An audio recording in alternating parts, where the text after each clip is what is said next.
servent les statuts d'une société? Bonjour à tous et bienvenue dans votre Minute Juridique. Je m'appelle Émilie Vergne et je suis avocate au barreau de Paris.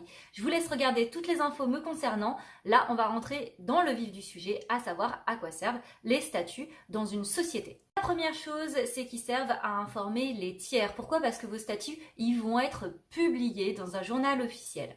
Ils vont être enregistrés au RCS. Du coup, tout le monde va pouvoir y avoir accès sur Internet, notamment sur Infogreffe ou société.com. Figurer des informations primordiales pour les tiers, c'est-à-dire la forme juridique de la société, l'activité commerciale exercée, ça va être également l'objet social qui est le représentant, le montant du capital. Et toutes ces informations sont primordiales pour les tiers. Notamment, elles vont renseigner sur savoir qui est responsable, à quelle hauteur, quelles sont les garanties de votre société. Et ça, c'est très important.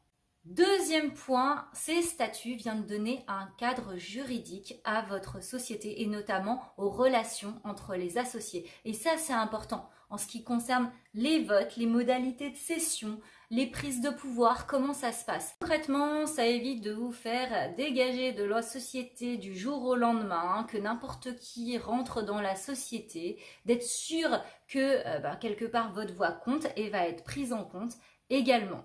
La loi vient encadrer certains points et les statuts viennent les préciser. Et tout ce que ne dit pas la loi doit être précisé dans les statuts. Si les statuts ne le précisent pas, eh bien qu'est-ce qui se passe? Dans ce cas-là, la société est dissoute.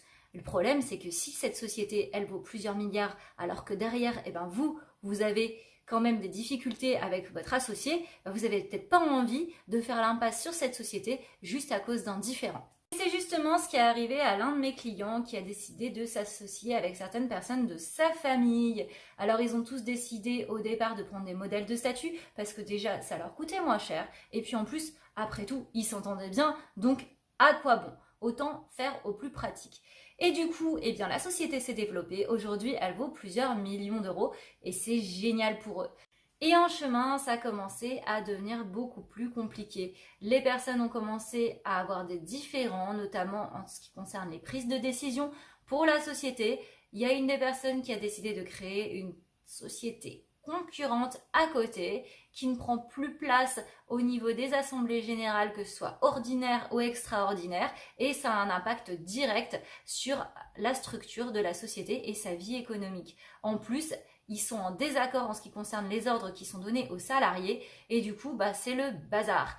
Et que dit la loi? Eh bien, la loi dit, regardez dans les statuts. Sauf que c'est bien joli, mais dans les statuts, il n'y a rien du tout parce que ça n'a pas été prévu. Du coup, qu'est-ce que ça veut dire? Ça veut dire dissolution de la société. Mais dissolution de la société quand elle vaut plusieurs millions, est-ce que vous voyez vraiment la difficulté ou pas?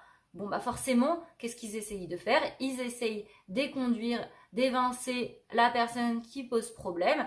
Et forcément, du coup, il faut utiliser des chemins de traverse, plein de méthodes détournées. Et forcément, ça a un coût juridique qui est important, mais également énergétique parce que ça prend une énergie pas possible, économique parce que ça a des incidences également sur la vie de la société. Et tout ça, en plus, ça prend du temps. Je vous invite donc à porter votre attention en ce qui concerne la rédaction des statuts. Comme vous pouvez le voir, ça a des incidences qui sont très particulières que vous pourriez éviter, anticiper. Ça, mon invitation, c'est de les faire rédiger par un avocat ou un expert comptable, en tout cas quelqu'un qui a les compétences, l'expertise nécessaire pour vous conseiller au mieux en fonction de vos propres besoins. Si cette vidéo vous a plu, je vais vous inviter à la partager, à la liker, à la commenter, parce que vous en ayez conscience ou pas, elle peut aider quelqu'un. Je vous remercie pour votre écoute et je vous dis à très vite. Au revoir.